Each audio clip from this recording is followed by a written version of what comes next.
안녕하세요. 사연에 빠지다의 DJ 민영입니다. 오늘도 첫 번째 사연 시작하기 전에 구독과 좋아요 버튼 눌러주시고요. 오늘의 사연 바로 시작해 볼게요. 안녕하세요. 평소 휴식 시간에 틈틈이 사연 채널을 애청하고 있는 시청자입니다. 저는 요즘 흔히들 말하는 돌싱, 돌아온 싱글입니다. 10여 년 전에 이혼한 후 현재 혼자서 살고 있어요. 한때 평생을 약속했던 두 사람이 갈라서게 된 데에는 다들 각자의 이유가 있겠지만 저는 남들보다 조금 더 특별하다면 특별한 그런 사연을 가지고 있습니다. 오랫도록 제 마음 한켠에만 묻어두고 살았던 이야기를 여러분과 공유하고 싶어 글을 보내봅니다. 저는 미술을 업으로 삼은 사람입니다. 아주 어렸을 적부터 그림 그리는 것을 좋아했죠. 미술에 흥미를 보이는 저를 위해 저희 부모님께서는 제가 초등학교에 들어가기 전부터 집으로 미술 선생님을 모셔 수업을 받도록 해주셨어요. 요즘에는 어린 나이에 가정 방문 수업을 받는 아이들이 많지만 제가 어렸을 적만 해도 그리 흔한 경우는 아니었습니다. 미술뿐만 아니라 저는 배우고 싶은 것이 있으면 뭐든지 배울 수 있었고요. 가지고 싶은 것이 있으면 뭐든 가질 수 있었습니다. 사업을 하시는 아버지 덕에 부유한 환경에서 자라났거든요. 흔히들 말하는 부잣집 아가씨였죠. 늦둥이 외동딸로 태어난 저는 어렸을 적부터 부모님의 기대와 사랑을 한몸에 받고 자랐습니다. 초등학교에 입학한 후에는 조금 더 전문성이 있는 미술학원에 다니기 시작했고 모든 사생대회에서 상을 휩쓸어 왔습니다. 부모님께서는 그런 저를 자랑스러워하셨고 우리 딸은 미래에 유명한 화가가 될 거라며 엄지를 치켜세워 주셨습니다. 고등학교에 들어간 후 저는 미대 입시를 시작했습니다.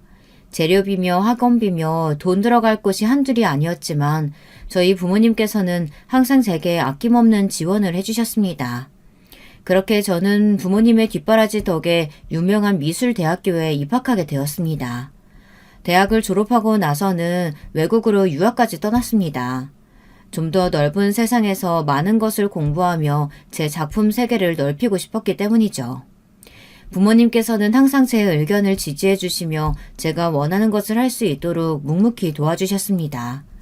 저는 그런 부모님 덕에 항상 자신감 있고 긍정적이고 스스로를 사랑하는 자존감 높은 사람으로 자라났습니다.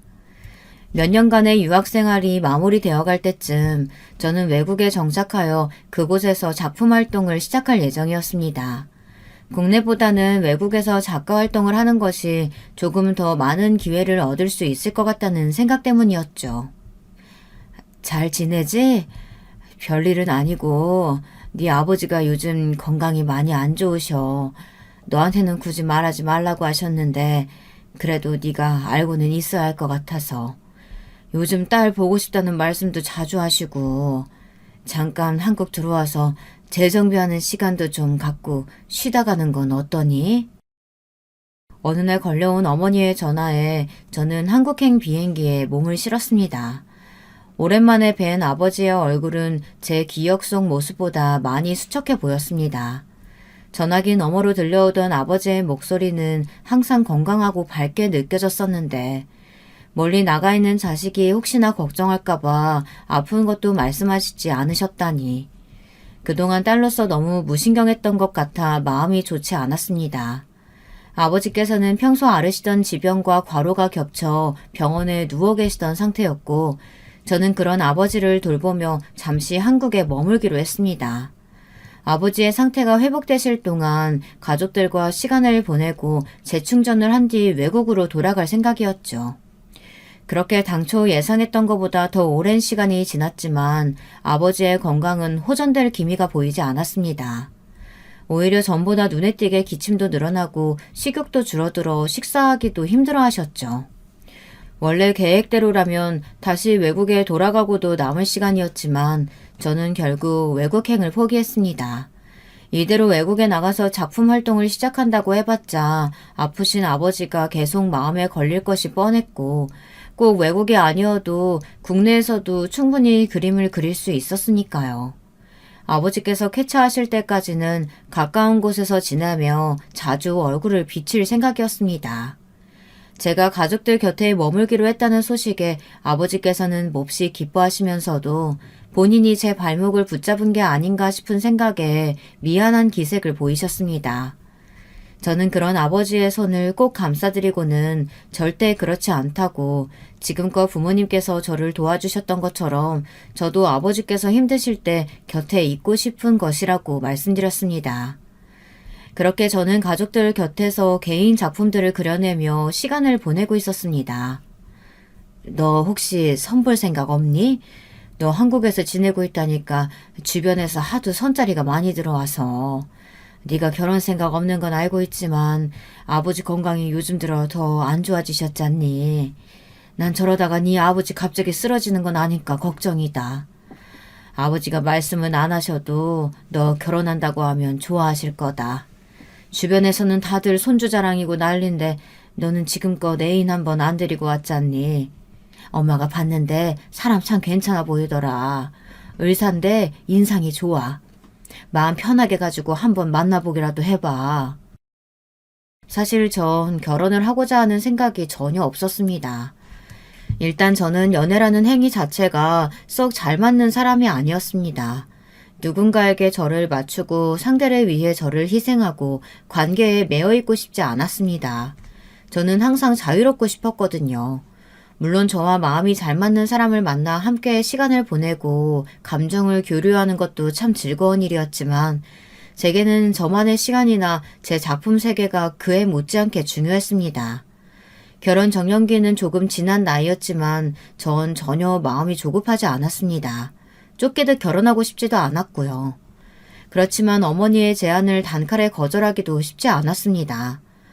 어머니의 말씀대로 아버지의 건강이 날이 갈수록 좋지 않아지고 있었거든요. 아버지께서는 어렸을 적부터 자유분방했던 제 성격을 잘 알고 계셨기에 한 번도 제게 결혼에 관해 얘기를 꺼내지 않았지만 부모로서 당연히 하나뿐인 딸이 평생의 반려를 만나 안정적인 삶을 살길 원하실 터였습니다. 결국 저는 한참의 고민 끝에 선자리에 나가게 되었습니다. 당장 이 남자와 결혼을 해야겠다라는 생각보다는 어디 한번 만나나 보자 하는 생각이었죠. 안녕하세요. 오늘 나와주셔서 감사합니다. 사진보다 실물이 훨씬 아름다우시네요. 미술하시는 분이라고 들었어요. 저는 어렸을 적부터 공부만 하느라 미술이고 음악이고 그런 예술적인 것들에는 영 문외한이거든요. 그래서 그런지 예술하시는 분들 보면 참 멋져 보여요. 선자리에서 처음 만난 남편은 괜찮은 사람이었습니다. 예의도 바르고 멀끔하게 생긴 외모에 무엇보다도 제가 하는 일에 대해 관심이 많아 보였습니다. 남편은 피부과 의사였는데 홀어머니 밑에서 자라났다고 했습니다. 유복하게 자라온 저와 달리 어렸을 적부터 갖은 고생을 하고 커온 사람이었죠. 저희 어머니께서 혼자 저를 키우시느라 정말 고생 많이 하셨어요. 제가 어렸을 적에 사고로 아버지가 돌아가셨거든요. 고생하시는 어머니 보면서 전 죽어라 공부했어요. 내가 나중에 꼭 성공해서 어머니께 효도해야겠다는 생각뿐이었죠. 사실 이 자리도 어머니께서 하도 등 떠미셔서 나온 자리예요. 부모님들께선 다들 그렇잖아요. 자식이 얼른 결혼하고 손주도 낳았으면 좋겠고. 첫 만남부터 본인의 가족사며 속에 있는 생각들을 꾸밈없이 말하는 모습에 참 소탈한 사람이구나라는 생각이 들었습니다. 부모님 등살에 못 이겨 선자리에 나왔다는 말에 묘한 동질감도 느꼈고요. 얘기를 나눠본 남편은 정말로 결혼에 큰 뜻이 없는 사람 같았습니다. 그런 모습에 오히려 더 호감이 갔던 것 같아요. 한 번의 선자리로 끝날 줄 알았던 만남은 그 뒤로도 이어졌습니다.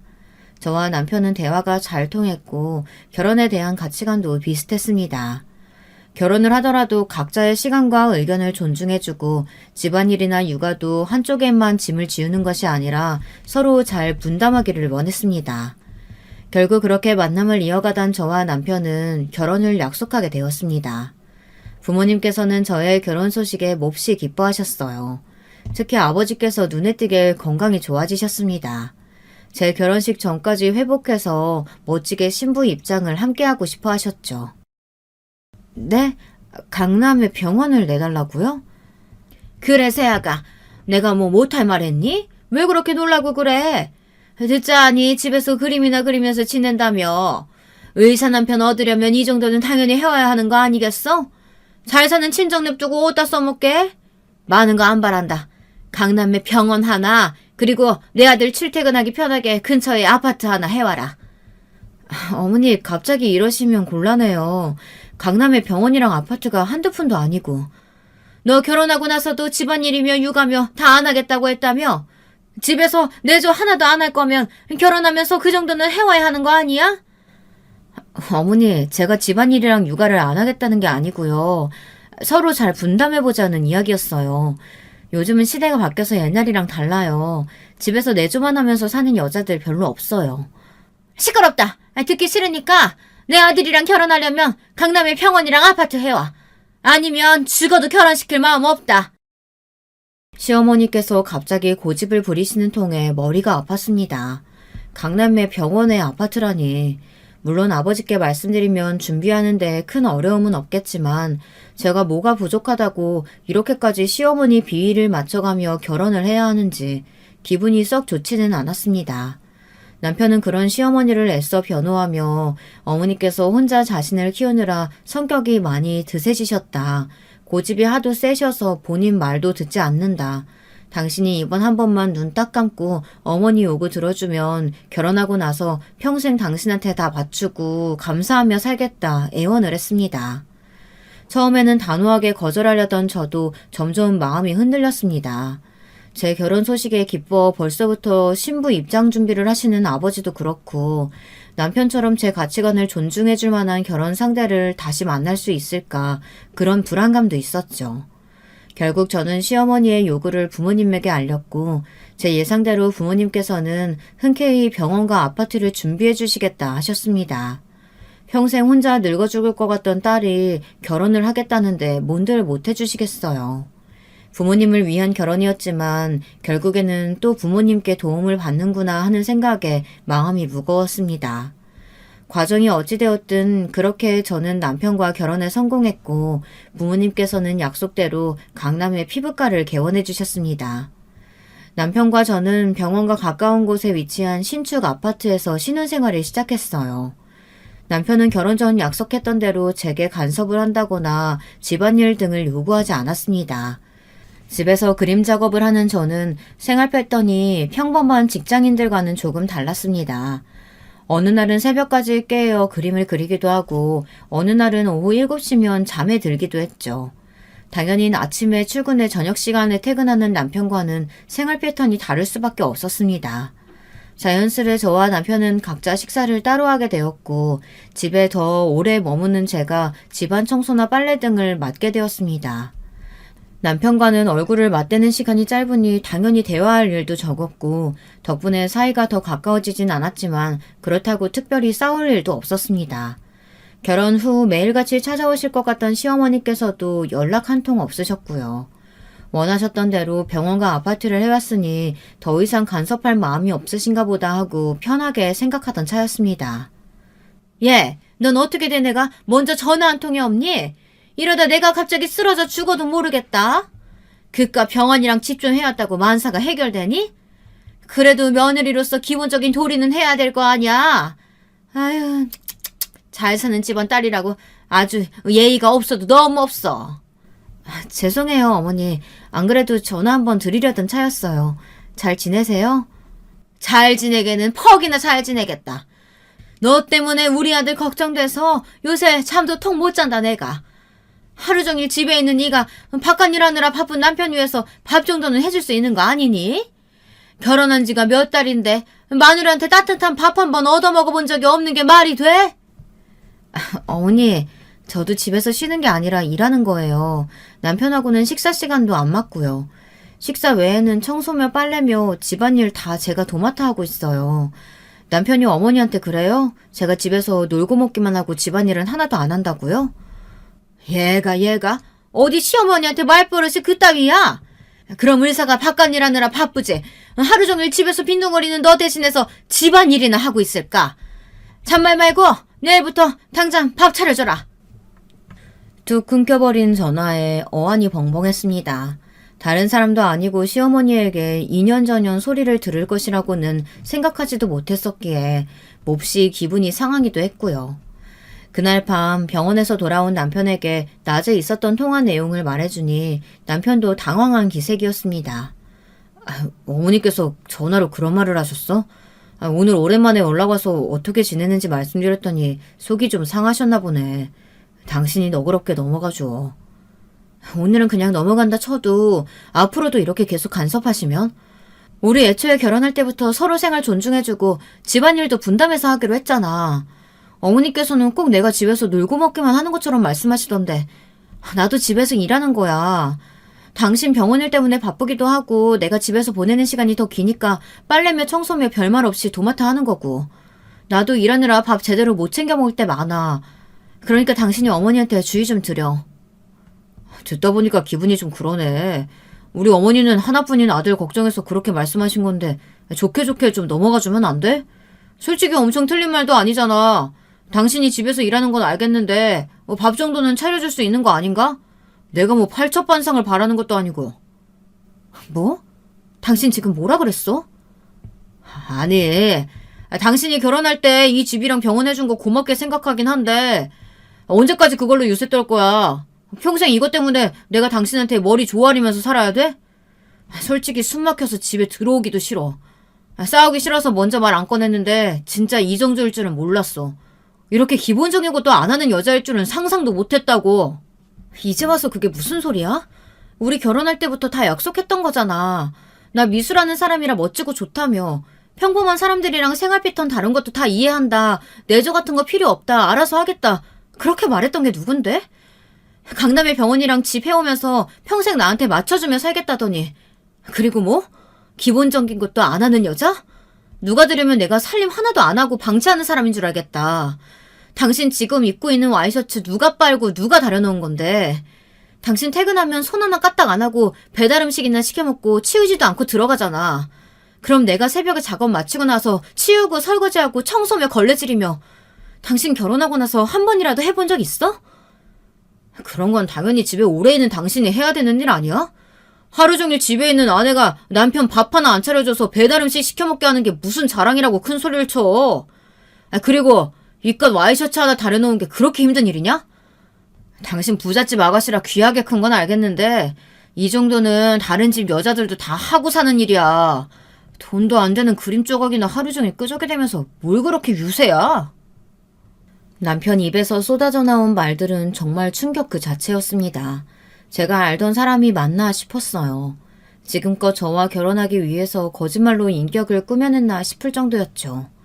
내가 이런 사람한테 속아서 강남의 병원이랑 집까지 마련해오며 결혼을 했구나.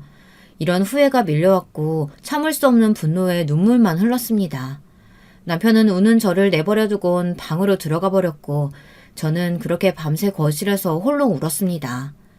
결혼식장에서 누구보다도 행복한 얼굴로 제 손을 잡고 걸어가시던 아버지, 저를 꼭 껴안아 주시며 눈물을 터뜨리시던 어머니가 생각나 더욱더 괴로웠습니다. 스스로 선택한 반려였으니 원망할 사람도 책임을 미룰 곳도 없었습니다. 그렇게 다음날 아침이 되었고 저는 그날부터 완전히 남편과 남남처럼 지내게 되었습니다. 애초에 사랑 없이 서로의 조건만 보고 시작된 관계였으니 남남처럼 지내는 것이 그리 어렵지는 않았습니다.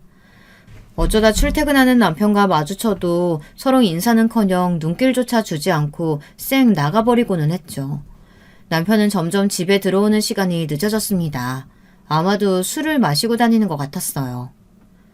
요즘 많이 바쁘니? 전화도 자주 하던 애가 통 연락이 없어서. 남편하고는 잘 지내고? 요즘 아버지가 많이 안 좋으시다. 회사 일도 잘 못 보시고 아예 병원에 누워 계셔. 식사도 자주 거르시고 얼굴이 아주 반쪽이 됐다니까. 사위랑 같이 한번 와. 너 얼굴 보면 기운 좀 차리실 것 같아. 남편과의 결혼 생활이 엉망이 된 후 한동안 저 스스로를 돌볼 정신도 없어 부모님께 연락을 드리지 못했습니다. 어머니의 정성스런 간호에도 불구하고 아버지의 건강은 날이 갈수록 악화되었고 결국 회사 일도 제대로 보시지 못할 정도로 쇠약해지셨다는 어머니의 연락에 급하게 병원으로 찾아갔습니다. 어머니의 말씀대로 아버지는 살이 많이 빠지셔서 몹시 수척해 보이셨습니다.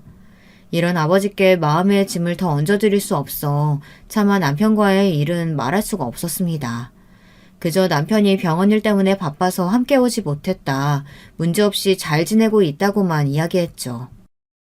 그래, 잘 지내고 있다니 다행이다. 그러고 보니 너희도 결혼한 지 벌써 1년이나 다 돼가는구나. 슬슬 좋은 소식 들려줬으면 좋겠는데. 아버지의 말씀에 굳어지는 표정을 숨기기 어려웠습니다. 결혼을 했으니 당연히 다음으로는 손주를 기대하실 차례였죠. 아버지 입장에서는 당연한 바람이었지만 그 말씀에 저는 마음이 너무나 무거웠습니다.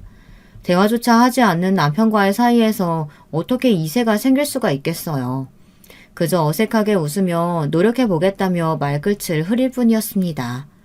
그렇게 짧은 만남을 뒤로하고 집에 돌아오자 정적이 저를 반겨주었습니다. 분명 부부가 함께 살고 있는 집이었지만 아무런 온기가 느껴지지 않았어요. 남편은 저에게 시위라도 하듯 거실에 아무렇게나 옷을 벗어놓거나 배달 음식을 먹고 며칠 동안이나 치우지 않은 채로 방치하고는 했습니다. 결국 보다 못한 제가 몇 번 음식을 치우기도 했지만 이러다가는 끝이 없을 것 같아 신경을 끄기로 했죠. 제가 사용하는 작업실이나 주방, 화장실 같은 공간은 깨끗하게 관리했지만 남편이 쓰는 방이나 서재는 일절 들어가 보지도 않았습니다. 보나마나 더러운 꼴일 것이 뻔했죠. 평생 공부만 하며 자라왔다는 남편의 말대로 남편은 기본적인 집안일조차 할 줄 몰랐거든요. 아마 사소한 것까지 모두 시어머니의 손을 타며 자라온 것 같았습니다. 점점 귀가 시간이 늦어지던 남편은 외박하는 일도 잦아졌습니다. 병원에서 먹고 지내는지 아니면 시댁에 가서 자고 오는 건지 알 수가 없었어요. 여보, 내가 그동안 잘못했어. 당신 친정에서 해준 병원, 집, 이렇게 커다란 은혜를 받고도 내가 잠시 미쳤었나 봐. 한동안 당신하고 냉랭하게 지내보니 이제야 알겠어. 나 당신 사랑해. 이제 다시는 당신한테 집안일이다 뭐다 그런 소리 안 할게. 당신 밥까지 내가 차릴게. 그러니까 우리 다시 예전처럼 돌아가자. 이혼할 거 아니잖아. 부부처럼은 살아야지. 장인어른 몸도 편찮으신데 잘 사는 모습 보여드리자. 어? 무슨 바람이 분 건지 그렇게 밖으로 나돌던 남편이 갑자기 제게 용서를 구하더라고요. 저도 의미 없는 결혼 생활에 슬슬 지쳐가던 차였습니다. 매일같이 어질러져 있던 집과 술에 취해 들어오는 남편, 서로 없는 사람 취급하며 살던 나날들. 제 눈앞에서 싹싹 빌고 있는 남편의 얼굴이 솔직히 가증스럽게 느껴지긴 했지만 저는 남편의 화해 요청을 받아들였습니다. 저도 더 이상 이런 결혼 생활을 지속하고 싶지는 않았거든요. 남편은 그날 이후로 정말 다른 사람처럼 변했습니다. 출근하면서 제 아침밥을 차려놓고 가질 않나 퇴근 후에는 청소기며 걸레질이며 집안 청소를 나서서 하고 생전 하지도 않던 빨래를 돌려 달인질까지 해놓더라고요. 물론 집안일에 전혀 능숙하지 않은 사람이라 결과물은 영 시원찮았지만 그래도 성의를 보인다는 것이 중요했습니다. 연애 시절처럼 옆에 앉아 도란도란 이야기를 나누는 일이 늘어났고 틀어졌던 남편과의 저의 사이는 점점 회복되었죠. 아주 다정한 인꼬 부부까지는 아니어도 서로 없는 사람 취급하던 지난 날들과는 비교도 되지 않을 정도였죠. 그러던 어느 날 남편이 제게 조심스럽게 물어왔습니다.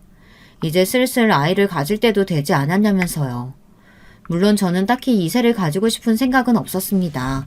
애초에 결혼해도 뜻이 없었는데 자식은 더욱더 계획에 없었던 일이었죠. 그치만 병상에 누워 계시는 아버지의 얼굴을 떠올리면 마음 한켠이 불편해지기는 했습니다. 우리 나이도 있고 양가 어른들께서도 손주 기다리시는 것 같고 내가 앞으로 정말 잘할게. 아이 가지면 분명 우리 사이도 끈끈해질 거야. 당신 닮은 예쁜 아기 낳고 싶어. 우리 같이 노력해보자. 결국 남편의 부탁에 고개를 끄덕였고 그 뒤로 저와 남편은 이세를 갖기 위해 많은 노력을 기울였습니다. 아이를 갖기에 그리 젊은 나이는 아니었지만 얼마 지나지 않아 운이 좋게도 임신이 되었고 이 소식을 들으신 아버지께서는 몹시 기뻐하셨습니다. 기뻐하시는 아버지의 얼굴을 보니 저도 마음이 한결 가벼워지더라고요. 솔직히 처음에는 제 뱃속에 생명이 생겼다는 사실 자체가 참 얼떨떨했습니다. 남편은 임신한 저를 거의 신주단지에 모시듯 굴었습니다. 조금이라도 무거운 물건을 들려고 하면 후다닥 달려와 대신했고 임산부에게 좋다는 각종 음식을 사다 날랐으며 제가 새벽까지 작업을 하고 있으면 몸에 좋지 않다며 잔소리를 하기도 했죠. 그런 모습이 조금 어색하지만 마냥 싫지만은 않았습니다. 항상 타박만 하시던 시어머니께서도 언제 그랬냐는 듯이 친절한 목소리로 제 안부를 물어오시곤 하셨습니다. 아이가 생기니 이제야 제대로 된 부부 사이가 된 것 같다는 생각이 들었죠. 보통 임산부들은 14주에서 16주 사이에 입덧이 많이들 사라진다고 하지만 저는 이상하게도 입덧을 상당히 오래 했습니다. 그것도 아주 심한 입덧이었습니다. 음식을 입에 넣기는커녕 냄새만 맡아도 구역질을 할 정도였으니까요. 임신 초기에는 과하게 호들갑을 떨며 걱정하던 남편도 나중에는 조금씩 짜증을 내기 시작했습니다. 다들 시간이 지나면 괜찮아진다고들 하는데 당신은 왜 이렇게 유난이냐면서요. 음식 냄새만 맡아도 헛구역질을 하는 저 때문에 남편은 집에서 제대로 된 식사를 하지 못했으니 미안한 마음이 들기는 했죠. 그렇지만 한번 시작된 남편의 투정은 날이 갈수록 심해졌습니다. 원래도 마른 체구에 그리 건강한 체질이 아니었던 저는 입덧으로 살이 5kg 가까이 빠졌고 입덧뿐만 아니라 각종 임신성 질병과 컨디션 저하로 몹시 예민한 상태였습니다. 당연히 같이 살고 있는 남편에게 그 짜증이 자주 돌아가게 되었고 처음에는 어느 정도 받아주던 남편도 갈수록 태도가 눈에 띄게 까칠해졌습니다. 도대체 언제까지 그렇게 짜증만 낼 건데? 남들 다 아는 임신인데 당신은 왜 그렇게 유세야? 뭐든 어떻게 그냥 넘어가는 법이 없어. 짜증 받아주는 것도 이제 지친다. 뭐 애를 나 하나 좋자고 가졌어? 내가 무슨 죄인도 아니고 언제까지 당신 수발 들면서 지내야 되는 건데. 나도 숨 좀 쉬고 살자. 그렇게 남편은 점점 결혼 초의 모습으로 돌아가기 시작했습니다. 입덧 때문에 고생하는 저를 무시한 채 본인이 먹고 싶은 배달 음식을 시켜 먹거나 배가 불러오는 저를 두고 밤늦게까지 술을 마시고 돌아오고는 했어요. 어떤 날은 아예 연락도 없이 외박을 하기도 했습니다. 그런 남편의 모습을 보며 잠시나마 저런 인간과 행복한 미래를 꿈꿨던 제가 참 바보같이 느껴졌습니다. 사람은 고쳐 쓰는 게 아니라는 말이 괜히 있는 게 아니더라고요. 결국 저는 부른 배를 붙잡고 혼자서 집안일이며 식사를 챙기게 되었습니다. 아픈 곳은 많은데 가만히 누워서 쉬질 못하니 하루가 다르게 몸 상태가 나빠졌어요. 이유 모를 복통도 자주 찾아왔습니다. 그날도 아침부터 복통이 몹시 심했던 걸로 기억합니다. 눈을 뜨자마자 찾아온 복통에 간신히 화장실로 기어가 숨을 헐떡이고 있는데 출근 준비를 하던 남편은 그런 저를 힐끗 보고는 아무렇지 않다는 표정으로 집을 나섰습니다. 닫힌 문 뒤로 몰려오는 서러움에 화장실 앞에 주저앉아 한참을 울었던 것 같습니다. 한참을 울고 나니 울렁거리는 속에 뭐라도 집어넣어야겠다 싶어 자리에서 일어나는데 순간 아랫배에 지금까지 느껴보지 못한 통증이 찾아왔습니다. 배가 찢어지는 듯한 아픔에 그대로 자리에 꼬꾸라졌고 그렇게 의식을 잃었습니다. 눈을 뜨니 병원이었고 어머니께서 엉망이 된 얼굴로 침대 앞에 앉아 계셨습니다. 유산이라고 했습니다.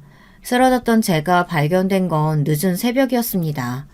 저는 꼬박 하루 동안 바닥에 엎어져 있었던 것입니다. 남편은 그날도 어김없이 늦게 집에 돌아왔고 바닥에 쓰러져 있던 저를 보고 급하게 구급차를 불렀습니다. 발견될 당시 제 주변은 온통 하열한 피로 가득했다고 합니다.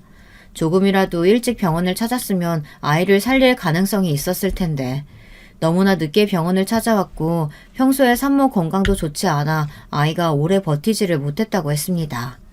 소식을 전해 들으신 아버지께서는 충격에 의식을 잃고 중환자실로 옮겨지셨습니다.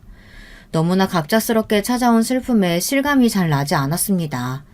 밤마다 아픈 배와 울렁거리는 속을 붙잡고 잠들 때면 왜 이렇게까지 나를 고산스럽게 만드나 아이가 원망스러울 때도 있었지만 막상 뱃속에서 자라나던 생명을 잃고 나니 엄청난 슬픔이 저를 찾아왔어요.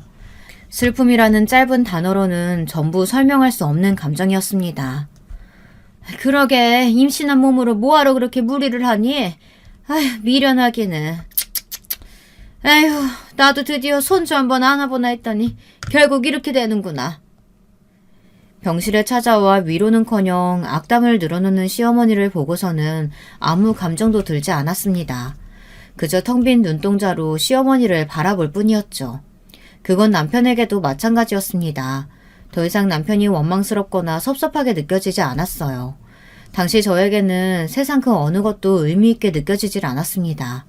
그렇게 좋아하던 그림도 손에 잡히질 않았고 하루 종일 멍하니 앉아서 아무것도 하지 않고 하루를 보낼 때가 많았습니다. 예, 어쩜 좋으니 아버지 회사가 부도가 났단다. 불행은 불행을 찾아온다고 했던가요. 엎친 데 덮친 격으로 얼마 지나지 않아 아버지께서 운영하시던 회사가 부도가 났습니다. 아버지께서 병상에 누워 계시는 틈을 타 부장 한 명이 운영자금을 빼돌려 달아났다고 했습니다. 수장이 없는 회사는 급격하게 흔들렸고 결국 그대로 파산을 맞고 말았죠. 어머니께서는 충격에 쓰러지셨고 유산 이후 남보다 못한 사이가 된 남편은 부도 소식을 알게 된 후 전보다 더 냉랭해졌습니다. 남편은 점점 집을 비우는 날이 잦아졌고 시어머니께서는 부도 소식에 안부를 묻기는커녕 집이랑 병원 팔아서 친정에 보태줄 생각은 추호도 말라며 으름장을 놓으셨습니다.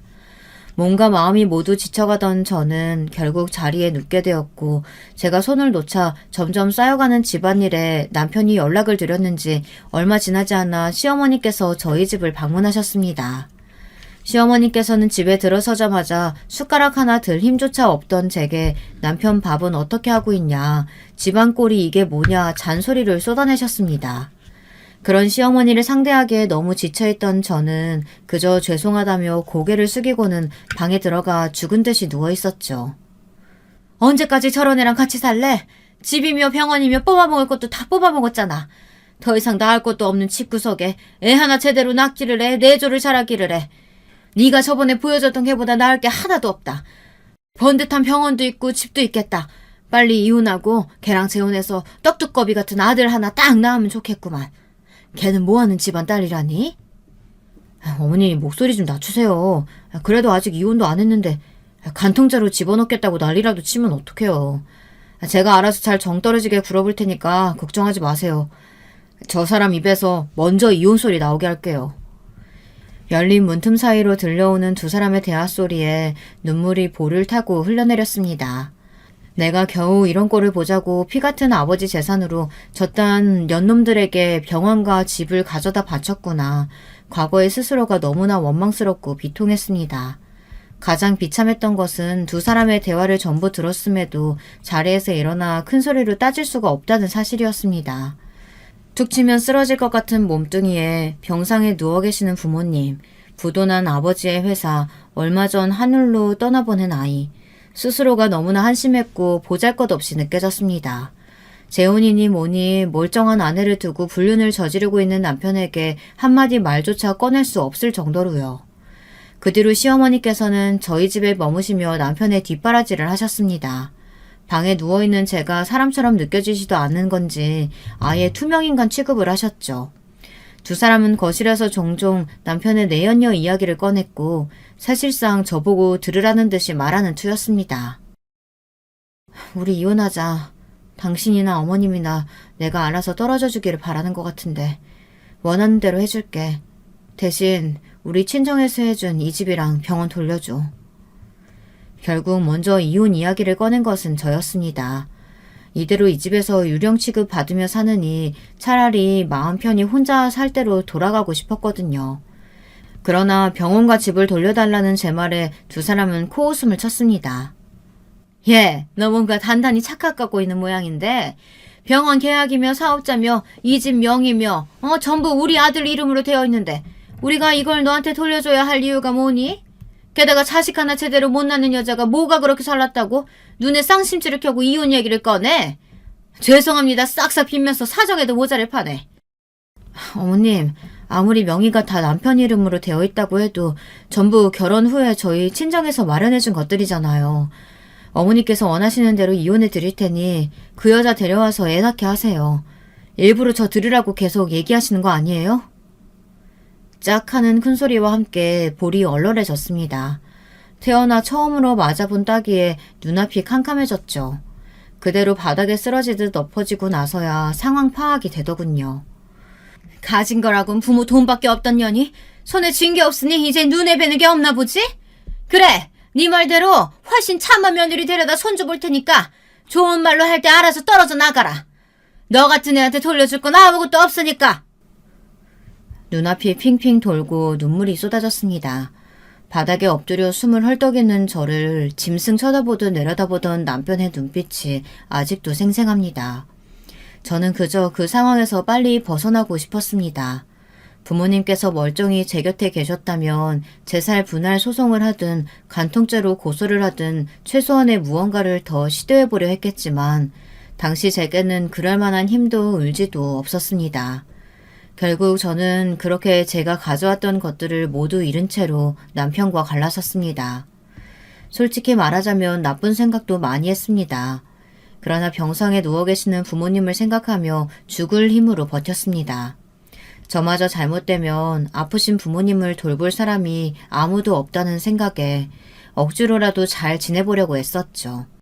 그렇게 시간이 흘렀고 하늘이 저를 불쌍히 여겨주신 건지 의식이 없으시던 아버지께서 기적처럼 눈을 뜨셨습니다. 그날 아버지 품에서 얼마나 많은 눈물을 쏟아냈는지 기억도 나지 않습니다. 얼마 지나지 않아 어머니께서도 기운을 차리고 일어나셨고 그렇게 저희 가족은 다시 3명이 됐습니다. 제가 빈손으로 쫓겨나듯 이혼당했다는 사실을 전해 들으신 아버지께서는 몹시 분노하셨습니다.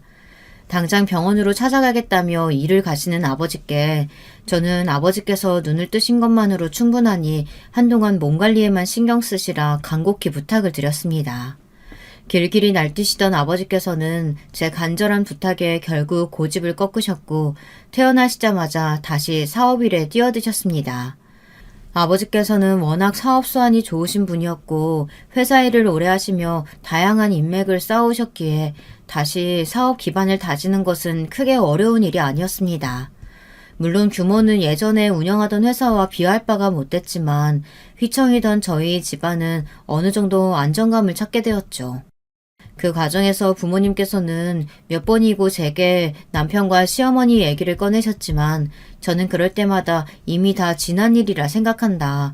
그 사람들과는 이제 엮이고 싶지 않다며 딱 잘라 말했습니다.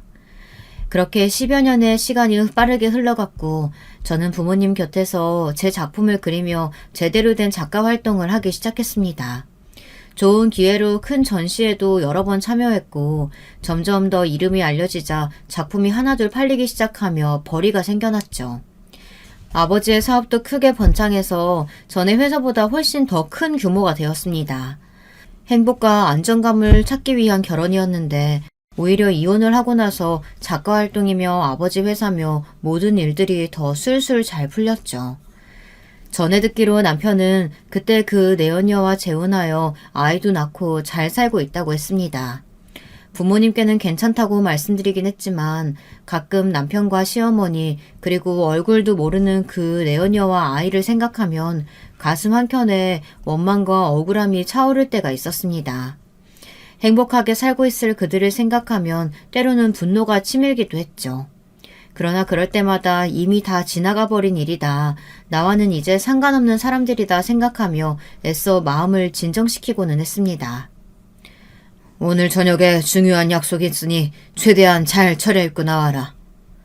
그러던 어느 날이었습니다. 중요한 저녁 약속이 있다는 아버지의 말씀에 의문이 들었지만 일단 시키는 대로 예쁘게 차려입고 약속 장소를 향했습니다. 이전에도 몇 번 사업 관계자분들이나 아버지 친구분들을 뵌 적이 있어 그런 류의 만남인 줄로만 생각했죠. 약속 장소는 굉장히 고급스러운 한정식 집이었고 아버지를 따라 들어간 방에는 생각지도 못했던 사람이 앉아 있었습니다. 당신들이 여긴 어떻게? 10년 만에 만나는 남편은 몹시 당황스러워 보이는 얼굴이었습니다. 이 상황이 당황스럽기는 저도 마찬가지였죠. 그러나 아버지께서는 예상하시고 계셨다는 듯 덤덤한 표정이셨습니다. 부녀가 다정하게 나들이라도 나왔나 봅니다. 이런 비싼 식당을 다 오고. 어디 돈 많은 놈 물어서 재혼이라도 한 모양이죠? 방을 착각한 모양인데 저는 아주 중요한 약속이 있어서요. 그닥 반가운 사이도 아닌데 빨리 나가주시죠. 10년 만에 만난 장인한테 한다는 말이 겨우 그건가? 혹시나 했지만 역시나 일말의 선처도 해줄 필요가 없어 보이는군. 장인은 무슨 저 사람이랑 갈라선 지가 언젠데. 그리고 선처라니 오래 자리에 누워 계시다 보니까 머리가 어떻게 되기라도 하셨어요? 중요한 만남 있으니까 당장 딸 데리고 나가시라고요. 자네 오늘 건물주 만나러 나온 자리 아닌가? 그걸 어떻게... 아버지께서는 테이블 위로 종이봉투를 툭 던지셨습니다. 바로 내가 그 건물주거든. 연장계약서네.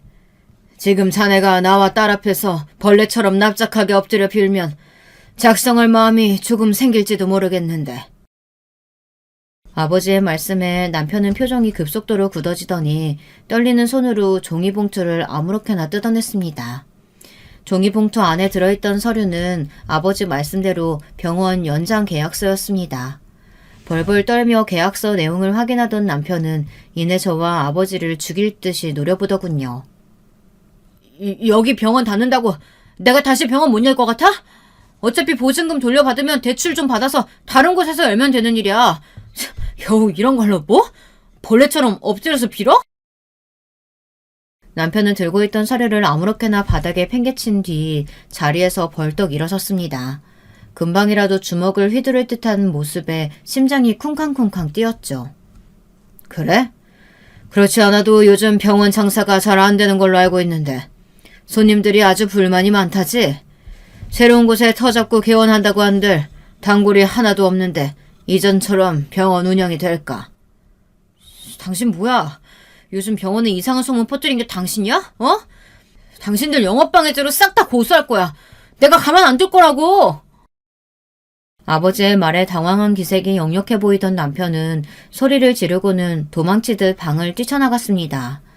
도무지 이해가 되질 않는 상황에 혼란스러운 눈으로 아버지를 바라보니 아버지께서는 그제야 제게 그동안의 일들을 말씀해 주셨습니다. 10년 전 부모님께서 병상에 누워 계시고 제가 빈손으로 이혼당했던 그때부터 아버지께서는 복수의 칼날을 갈아오셨다고 합니다. 너는 괜찮다고 다 지난 일이라고 말하긴 했지만 어떻게 이런 일을 당하고도 속이 괜찮을 수가 있겠니? 가만히 묻어둔다고 해결될 상처가 아니야. 나는 네 속이 그렇게 까맣게 타들어가는 꼴 도저히 두고 볼 수 없었다.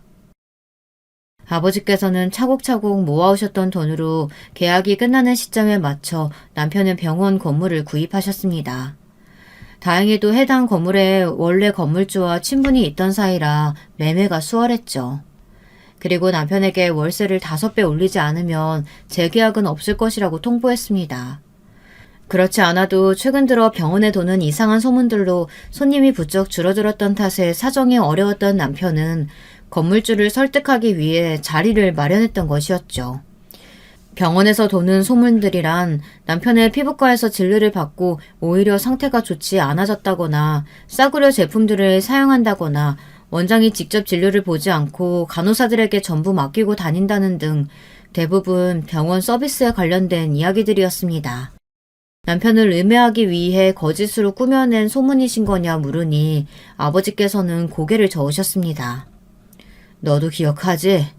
네 남편이 병원 처음 열었을 때 손님이 하도 없어서 내 지인들한테 소개해줬던 거 말이야.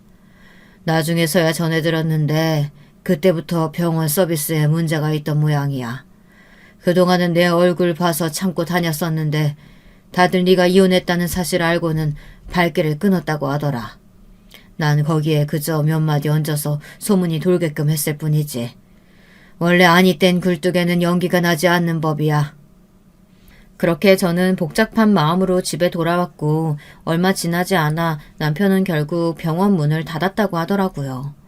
아버지께서는 보증금을 남편의 아내, 즉 내연녀에게 전달했다고 하셨습니다. 사실상 아버지의 주머니에서 나온 돈인데 그 돈을 다시 돌려줘야 하다니 법이란 게 참 억울하게 느껴질 때도 있구나 하는 생각이 들었죠. 그러나 아버지께서는 그 돈은 남편의 손이 아닌 사회로 돌아갔다고 말씀하셨습니다. 무슨 말인지 이해가 잘 되지 않아 다시 여쭤보니 보증금을 받은 내연녀는 그 돈을 한 푼도 남기지 않고 전부 익명으로 기부했다고 했습니다. 그 여자랑 그놈 사이에 있던 자식 있지? 그 애가 알고 보니 그놈 친자식이 아니더라. 부인이라는 여자가 아이를 데리고 친애비를 만나러 다니더라고. 그놈 뒷좌설을 하다가 우연히 알게 됐지 뭐냐. 입 다물어 줄 테니 보증금 받은 걸 그대로 기부하라고 했다. 처음엔 못하겠다고 버티더니 남편이 술집에서 다른 여자들하고 놀아나는 사진 보여주니 알겠다고 하더라. 끼리끼리 만난 거지. 개벌은 난 못 준다고. 지 새끼는 아니지만 가정도 있는 놈이 아직도 정신 못 차리고 그러고 다니고 있으니 아휴. 보증금을 돌려받지 못한 남편은 얼마 지나지 않아 어떻게 주소를 알았는지 저희 집 앞에 찾아왔습니다. 기세등등했던 모습은 어디 가고 아주 초췌한 얼굴이더라고요. 그런 남편의 옆에는 못 본 새에 몹시 수척해지신 시어머니도 함께였습니다. 두 사람은 아스팔트 위에 무릎을 꿇고는 제 앞에 머리를 바짝 숙였습니다. 내가 정말 잘못했다, 아가. 너한테 죽을 죄를 지었어. 제발 한 번만 도와주렴. 내가 이렇게까지 빌 테니 제발. 이 늙은이가 불쌍하지도 않니? 불쌍하기는요. 불쌍한 건 당신들 손에 빈털터리로 쫓겨났던 10년 전의 저겠죠.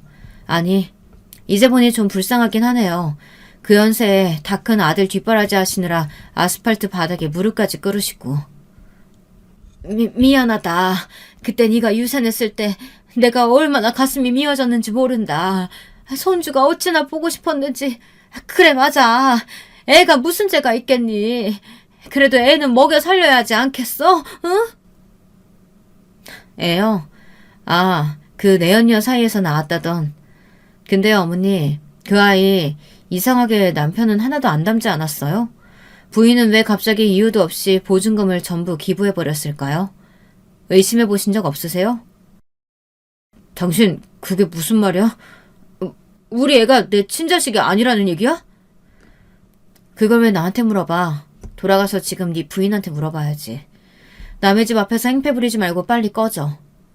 당신, 아니 여보, 우리 예정을 생각해서라도 제발 도와주라. 나 이대로면 진짜 죽어. 내가 당신 신발이라도 할 테까? 어? 어떻게 하면 용서해줄래? 바닥에 납작 엎드려서 신발이라도 핥을 기세로 구차하게 비는 남편의 모습을 보니 너무나도 한심하더라고요. 원래도 한평생 공부만 해왔던 사람이라 병원 일 외에 다른 분야에는 문외한인 인간이었지만 그렇게 긴 세월 동안 병원을 운영해오며 일말의 저축이나 위험에 대한 대비조차 해놓지 않았던 건지 스스로 해결하려는 의지도 없이 이런 아스팔트 바닥에 노쇠하신 어머니를 무릎 꿇리는 모습을 보니 혐오감이 차올랐습니다. 내가 왜 당신 같은 인간을 용서해줘야 되는데? 난 평생 당신 용서 안 해. 지옥 같은 삶 속에서 평생을 후회하면서 살아봐. 그리고 난 빚지고는 못 사는 성격이거든. 오랜만에 만난 김에 이건 돌려줘야겠네. 짝 하는 소리와 함께 아스팔트 바닥 위로 남편이 나동그라졌습니다. 시어머니께서는 뺨을 맞고 엎어진 남편 위로 아이고 곡소리를 내며 달려드셨죠. 제가 차마 노쇠한 할머니는 못 때리겠어서 아들한테 갚아드렸습니다. 기억하시죠? 저는 이제 볼 일 없으니 돌아가세요. 다시 찾아오면 경찰 부릅니다. 그렇게 저는 집 안으로 들어가 버렸고 두 사람은 그 뒤로도 한참을 대문 앞에 앉아있다가 결국 아버지께서 부르신 경찰에게 끌려나갔습니다. 그 뒤로 전해 듣기로는 남편은 내연녀와 친자 문제로 싸우다 결국 이혼했다고 합니다. 본인도 여러 여자들과 어울려 다녔던 전적이 있어 소송이니 위자료니 말만 하다가 결국 합의 이혼으로 마무리했다고 하더라고요. 어찌됐든 의사 면허는 멀쩡하니 평범하게 작은 병원이라도 들어가 페이닥터로 살았으면 될 것을. 한때 원장이었던 자존심이 있는지 강남의 아파트를 담보로 대출을 크게 받아 병원을 새로 열었다고 했습니다. 물론 저는 일말에 관심도 없었기에 병원을 찾아가 보기는커녕 소식을 궁금해하지도 않았지만 가만히 있어도 얼마 지나지 않아 병원이 망했다는 이야기가 들려오더라고요. 저번 병원은 아버지 덕에 초반에 자리를 잡기 수월했지만 이미 손님들 사이에 안 좋은 이야기도 파다한 데다 불륜으로 2번이나 이혼당한 의사라고 강남 일대에 소문이 쫙 퍼졌다고 합니다. 당연히 병원은 파리만 날리다가 결국 폐업했고 그렇게 마지막까지 남아있던 집마저 남편의 손을 떠났습니다. 그 뒤로 한동안 소식이 없다가 얼마 전에 모르는 번호로 전화가 왔습니다. 혹시 하고 받아보니 익숙한 목소리더라고요. 요새 정말 너무 힘들다고 시어머니께서 쓰러지셨는데 병원비 낼 돈도 없다며 제발 도와달라고 비는데 어찌나 구차하던지요. 바로 끊어버리고는 번호 차단까지 했습니다. 남편의 병원이 있던 자리에 저는 저만의 갤러리를 열었습니다. 아버지께서 그 장소를 제가 원하는 대로 사용할 수 있도록 해주셨거든요. 그동안 그려왔던 그림들도 전시하고 한켠에는 작업실도 만들어 계속 그림을 그리고 있습니다. 결혼은 정말 제 인생의 무덤이었던 것 같아요. 제 스스로 묫자리까지 만들어 들어갔지만 결국엔 스스로 파헤치고 나왔으니 참 다행이죠. 손주를 보고 싶어 하셨던 아버지께서는 이제 그런 건 다 필요 없다며 다른 무엇보다도 저의 행복이 가장 중요하다고 말씀해 주십니다. 아버지의 말씀대로 전 지금 혼자서도 너무나 행복합니다. 남은 인생 누군가의 아내, 누군가의 어머니가 아니라 저라는 사람 자체로 아버지 어머니 곁에서 오랫도록 작품 활동하며 행복하게 살아가고 싶습니다. 여러분, 두 번째 사연 시작하기 전에 좋아요, 구독 꼭 눌러주실 거죠? 그럼 두 번째 사연 바로 시작합니다. 안녕하세요. 저는 서울 강남에 사는 50대 후반 여자입니다. 남편이 퇴근하기 전에 시간이 남으면 유튜브로 사연 듣는 게 취미라 자주 듣다가 제 얘기도 소개하고 싶어서 제보하게 됐어요. 자식들도 이제 다 커서 집에 있는 시간이 없고 또 요즘 제 인생에 변화가 있어서 이번 기회에 용기 내어 제보합니다. 태어나길 서울 토박이로 태어났고 우리 집, 그러니까 친정은 어릴 때 여유가 많은 집이었습니다. 듣기론 친가도 외가도 다들 잘 사는 집이었는데 특히 외할아버지가 장사로 수완이 꽤 좋으셨대요. 그래서 막내딸인 엄마에게 재산도 많이 주셨는데 엄마의 딸인 저를 너무나도 예뻐하셔서 제가 갈 때마다 용돈도 두둑하게 주시고 온갖 지원은 다 해주셨습니다. 엄마가 막내라서 외할아버지는 제 친구들의 할아버지들보다 더 나이가 많으셨는데 겉모습만 보면 상당히 정정하셔서 우리 할아버지가 더 젊어 보이셨어요. 외할아버지는 제가 고등학교 1학년 때 돌아가셨는데 저는 그때 우리 엄마가 우는 모습을 태어나서 처음 봤습니다.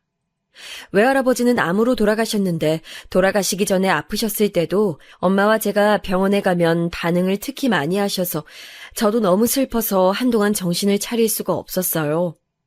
외할머니는 제가 대학생 때 돌아가셨고 두 분의 재산은 외삼촌들과 엄마가 나누어 가졌는데 꽤 많은 돈이었습니다. 두 분이 돌아가시기 전에도 친가도 잘 살았고 외할아버지가 우리 집에 특히 애정을 주셔서 저는 어릴 때부터 상당히 유복하게 자랐어요. 우리 아버지는 은행에 다니셔서 벌이가 적지 않았죠. 동네에서 우리 집이 유난히 컸고 옷도 제 옷이 제일 좋고 예뻤습니다. 그렇다고 사치를 부리는 편은 아니라 그냥 적당히 여유롭게 자랐는데 덕분에 특별한 구김살 없이 자랄 수 있었어요. 그리고 전 외동이라 부모님의 사랑을 독차지하며 컸습니다. 어릴 땐 친구들처럼 오빠나 언니 혹은 동생이 있었으면 좋겠다고 생각했는데 어느 순간 혼자도 좋더라고요. 무엇보다 엄마가 저랑 함께하는 시간이 많아서 나중엔 외동을 즐겼습니다. 그렇게 전 자라서 대학에 가게 됐는데 저 때만 해도 여자가 대학에 가는 경우는 별로 없었어요. 제 전공은 국어국문학이었고 대학 생활은 아주 즐거웠답니다. 그리고 저는 거기서 지금 남편을 만나게 됐는데 첫사랑은 아니었고 오히려 첫사랑과 헤어졌을 때 저를 옆에서 놀리던 동기였어요. 제 첫사랑은 동아리 오빠였는데 지금 생각해도 멋있는 사람이었습니다. 제가 첫눈에 반해서 들이댔는데 이미 그 오빠는 너무 예쁜 선배 언니가 여자친구로 있었어요. 그래도 저는 10번 찍어 안 넘어가는 나무 없다고 끝까지 몇 년을 들이대서 결국엔 사귀었는데 2개월 만에 대차게 차였어요.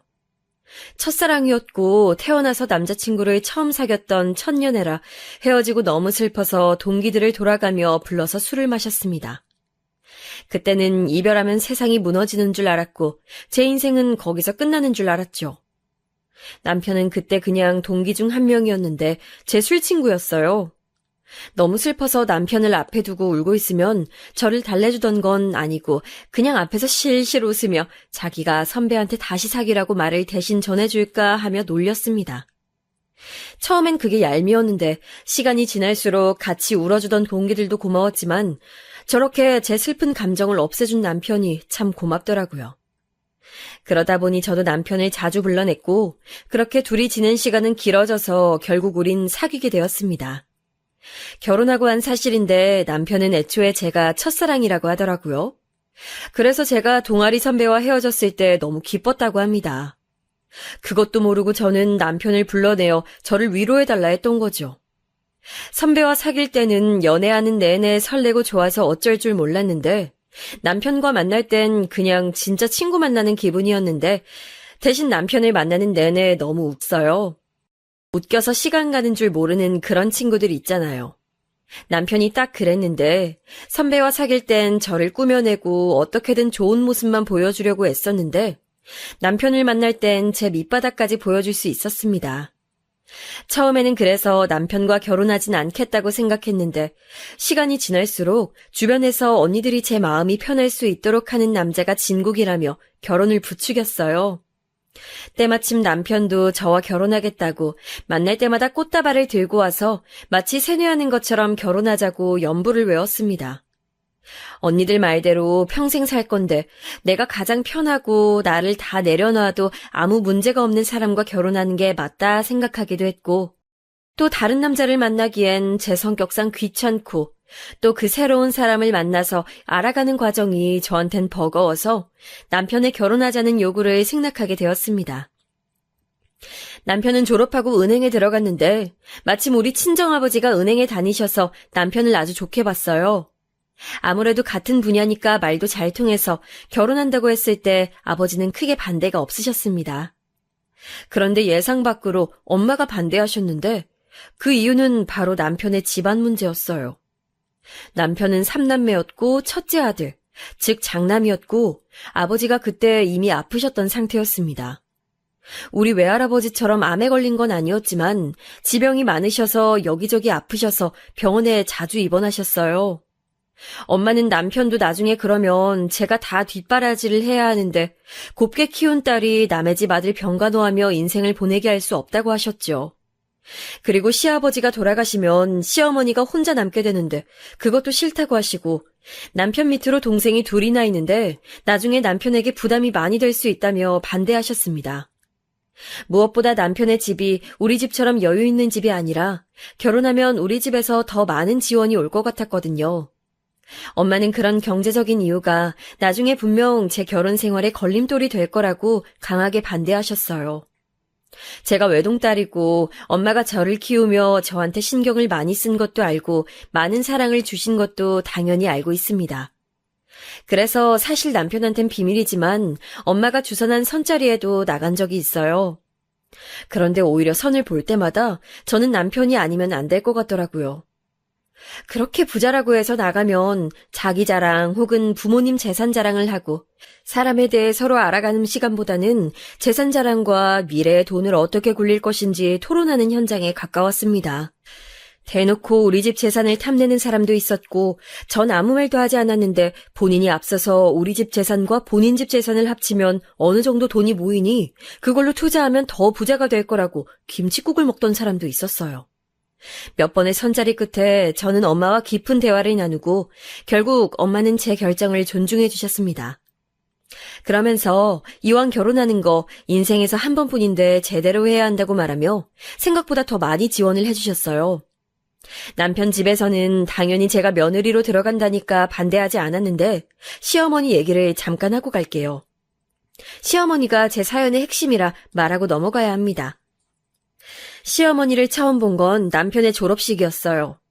제가 남편보다 먼저 졸업해서 그날 저는 졸업하지 않았는데 꽃다발을 사고 아침부터 꽃단장을 열심히 하고 남편을 축하해주러 갔는데 남편 옆에 어떤 여자가 딱 달라붙어 있었습니다. 바로 시어머니였는데 시어머니는 남편이 장남이라 그런 건지 진짜 타인이 보아도 얼마나 의지하고 아들을 사랑하는지 느낄 수 있었어요. 그걸 본 선배 언니들이 저에게 귓속말로 결혼을 다시 생각해보라고 우스갯소리를 할 정도라고 하면 이해되실까요? 저도 그 광경을 보며 마냥 기분이 좋았던 건 당연히 아니고 걱정했지만 남편이 누가 봐도 저를 많이 좋아했고 저한테 너무 잘해줬기 때문에 주변에 만류해도 결혼하게 됐습니다.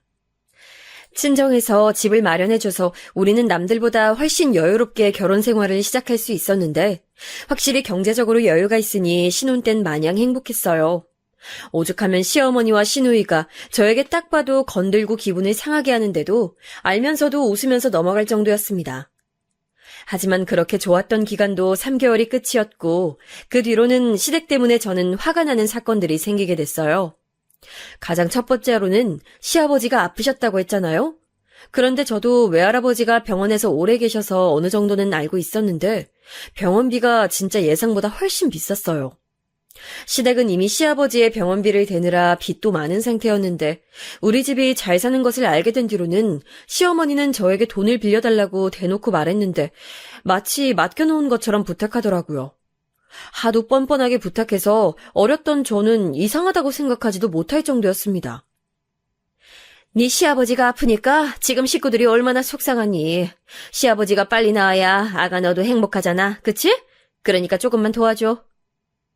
시어머니는 그렇게 저한테 종종 돈을 가져가셨는데 이왕 결혼한 거 저는 잘 보이고 싶은 마음도 있었고 무엇보다 돌아가신 외할아버지가 생각나서 돈을 줬습니다. 엄마가 저에게 혹시 살면서 무슨 일이 생기면 쓰라고 하셨던 비상금이 있는데 그 돈은 결혼 전에 제가 성인이 되자마자 주신 돈이었어요. 그걸 대학생 때 딱히 쓸 일이 없었는데 남편도 모르는 돈이라 쉽게 시어머니에게 줄 수 있었습니다. 저는 여유로운 집안 형편에 맞게 사치를 부리지도 않았고 애초에 저를 꾸미는 것에 딱히 관심이 없었거든요. 그런데 시어머니는 제가 돈을 몇 번 빌려주니까 제가 지갑으로 보였던 건지 돈을 빌리는 빈도가 늘어나고 돈의 액수도 점점 커져 제 비상금은 금방 바닥을 보이게 됐습니다. 엄마가 알면 뭐라 하실 것 같아 거짓말을 하고 아버지에게 말해 도와주기도 했는데 그러니까 더 시어머니의 요구는 날이 갈수록 늘어났고 결국 저는 남편과 엄마에게 털어놨는데 그 계기로 아이가 생기기 전에 이혼할 뻔도 했어요. 엄마는 이게 무슨 일이냐고 화냈고 아버지도 이유가 그거인 줄 몰랐다며 주라는 대로 다 주면 어떡하냐고 저를 혼내셨습니다. 이 사실을 알고 남편도 시어머니에게 왜 자기 몰래 며느리에게 돈을 가져가냐고 화내고 집안이 뒤집혀서 난리도 아니었어요. 신혼 때고 또 그냥 앞으로 이러지 말자고 자세한 액수는 제가 말하지 않았기 때문에 그냥 넘어가게 됐는데 이 계기로 시어머니와 제 사이가 조금 어색해졌습니다. 나중에 알게 된 사실로는 그 돈이 오로지 시아버지의 병원비로 쓰인 게 아니고 시누이의 옷을 사는데도 사용이 됐다고 하더라고요. 그때 저는 전혀 몰랐기 때문에 순진하게 우리 외할아버지처럼 아파서 돌아가시는 경우가 없도록 병원비라고 생각하고 돈을 넘겼습니다. 시아버지는 아파서 병원에 입원도 자주 하셨고 집에 있어도 기운이 없어 저에게 뭘 바라거나 하지 않았어요. 그냥 당신의 아들과 결혼해줘서 고맙다는 말을 오히려 하셨죠. 남편은 3남매 중 장남이라 동생이 둘이었는데 제가 결혼했을 땐 둘째 도련님은 대학생이었고 막내 시누이는 고등학교를 졸업하고 동네 회사에서 경리로 일하고 있었어요. 남편은 우리 친정에서 집을 사줘서 따로 살았는데 시동생들은 아직 시어머니랑 살고 있었거든요. 그런데 제가 시댁에 갈 때마다 시누이가 얼마나 얄미웠는지 몰라요. 저는 요리를 살면서 해볼 일이 별로 없기도 했고 또 관심도 없어서 잘하지 못했는데 시어머니는 본인이 요리를 가르쳐준다고 저를 시댁으로 종종 부르셨습니다. 그래서 남편은 출근했으니 저도 혼자 집에 있으면 심심하니까 시댁에 가서 요리를 배워야지 생각하고 갔더니 퇴근한 시누이가 제가 한 요리를 맛보고 이게 뭐냐고 대놓고 면박을 주더라고요. 시어머니가 가르친 대로 한 요리인데 어찌나 뭐라 하던지 너무 민망했습니다. 아니, 언니는 이렇게 요리하는데 오빠가 뭐라 안 해요? 그냥 별말 없더라고요. 잘 먹던데요. 심지어 잘 먹어서 살쪘잖아요. 우리 오빠지만 진짜 보살이다, 보살. 언니, 우리 엄마한테 요리 많이 배워요. 소금을 넣으니 살이 찌죠. 남편은 제 말대로 진짜 그냥 제가 한 요리는 잘 먹기도 했었고 무엇보다 엄마가 제 요리 실력을 알기도 했고 결혼해서 처음 살림하게 된 딸이 걱정된다고 집에 일하시는 이모를 몇 번 보내주셨거든요. 제가 어릴 때부터 우리 집에서 일하셨던 이모라 제 입맛을 아니까 종종 남몰래 와서 요리를 해주셨는데 요리 솜씨가 워낙 좋으셨던 분이라 남편도 잘만 먹었어요. 저는 시어머니보다 일하던 이모에게 요리를 배웠고 나중에 그 솜씨로 시댁 가서 요리했더니 진짜 그렇게 아프셔서 기운이 없던 시아버지가 밥을 한 그릇 다 비우실 정도였습니다. 저한테 고맙다고 하실 정도였는데, 근데 그걸 보고 시어머니가 뭐라고 했는지 아세요? 역시 나한테 배워서 요리가 늘었네. 앞으로도 와서 배워. 요리도 해야 느는 거야. 알겠니? 저기에 뭐라 대답해야 할지 도저히 몰라서 가만히 있었더니 시누이도 옆에서 본인 엄마의 음식 솜씨가 워낙 유명해서 이웃들이 와서 일부러 밥을 먹고 간다고 하더라고요. 그런데 진짜 제가 시누이와 시어머니가 얄미워서 그런 게 아니고 진짜 시어머니의 요리 솜씨는 객관적으로 별로입니다. 오죽하면 남편이 결혼하고 제가 한 요리를 먹고 살이 10kg이 넘게 찔 정도였어요. 평생을 살이 찐 적 없는 남편이라 결혼 전에 너무 말라서 저는 남자가 왜 이렇게 말랐냐고 물어볼 정도였는데 결혼하자마자 제 요리를 먹고 찐 남편은 김치찌개가 이렇게 맛있는 음식인 줄 몰랐다고 할 정도였어요. 저한테 막 심하게 시집살이를 시키진 않았는데 이런 식으로 감정을 상하게 하는 시어머니와 시누이 때문에 저는 시댁 가는 것을 좋아하지 않았습니다. 그런데 시어머니는 장남에 대한 사랑이 엄청나서 시댁에 간 날이 일주일만 지나도 얼굴을 까먹을 정도라고 집에 오라고 계속 전화해서 안 갈 수도 없었어요. 가기가 싫어서 남편만 보내려고 했더니 남편이 그래도 결혼했는데 혼자 가면 남들이 뭐라고 생각하겠냐고 저를 꼭 데려갔습니다. 남편은 저한테 진짜 최고의 남편이었는데 돈도 잘 벌고 무엇보다 다정하고 웃겼어요. 저는 웃긴 사람이 이상이었던 적은 없는데 남편을 만나고 나니까 제가 웃는 상황이 많아서 친구들에게 웃긴 사람과 결혼하라고 할 정도였습니다. 장남한테 엄청나게 의지하는 시어머니는 남편에게 진짜 하루도 빠짐없이 전화하고 집에 무슨 문제가 생기면 무조건 남편에게 먼저 연락하셨어요. 분명 집에 도련님이 있는 것을 저는 알고 있는데 시아버지가 상태가 안 좋아지면 병원도 119도 아니고 은행에서 일하는 남편에게 제일 먼저 알리셨습니다. 시아버지는 입원과 퇴원을 반복하셨는데 거기에 대한 비용을 우리 집이 제일 많이 지출했어요. 둘째 도련님이 대학교를 졸업하고 취업해서 돈을 벌어도 막내 시누이가 격리 일을 하며 돈을 벌고 있어도 결혼한 우리 남편이 제일 많이 돈을 줬습니다. 만약 우리 친정이 여유 있지 않았으면 아마 우리 부부는 결혼하고 1년 만에 길바닥에서 생활했어야 할 거예요. 물론 시어머니가 일하고 있지 않아 수입이 없었기 때문에 자식들이 돈을 모아서 시아버지 병원비와 시어머니 생활비를 드려야 한다는 사실은 저도 알고 결혼했으니 어느 정도 예상은 했었어요. 하지만 저도 아이를 가질 계획이 있었는데 자꾸 월급의 반이 넘게 시댁으로 빠지니 현실적인 문제가 생겨서 남편과 진지하게 얘기도 많이 했습니다. 하지만 대화의 끝은 항상 시어머니가 3남매를 키우느라 특히 장남인 남편의 대학을 보내겠다고 막내 시누이는 대학도 못 갔으니 어쩔 수 없다는 결론이 나왔어요. 남편은 잘하면서 자기가 제일 지원도 많이 받았고 첫째라 부모님의 기대도 있으니 그걸 갚아야 한다고 했고 외동이었던 저는 형제가 있으니 어쩔 수 없나 생각하고 동의했습니다. 결국 부족한 생활비는 우리 친정에서 사정을 알고 도움을 주어 해결했는데 돈도 문제였지만 결혼하고 남편은 아직도 그 집의 아들 역할을 많이 했어요. 물론 저도 이해는 하지만 문제는 그 정도가 지나쳤다는 겁니다.